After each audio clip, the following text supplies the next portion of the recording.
In cancer trials, we treat people with cancer with new drugs, new treatments to see if we can ultimately improve cancer cure rates. When I was 48, I was training to do a couple of marathons, so I decided to go for a checkup with my local GP. There had been a couple of warning signs, but I had literally ignored them. I suppose as a demographic, I'm too young to have breast cancer. I am a cancer patient with metastasized breast cancer. I didn't think it was going to spread.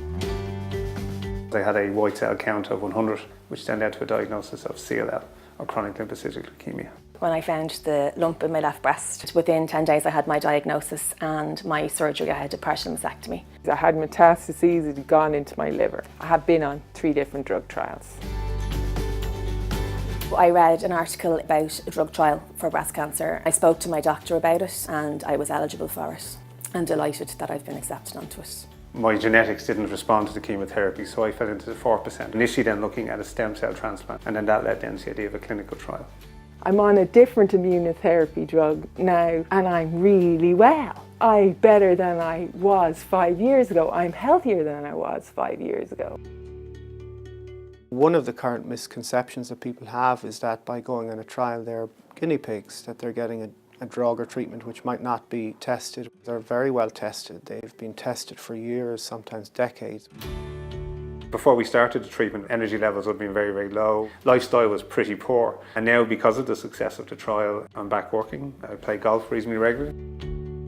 The one concern I had was that my hair had started to grow back and would my hair fall out again with this trial drug, which obviously it hasn't.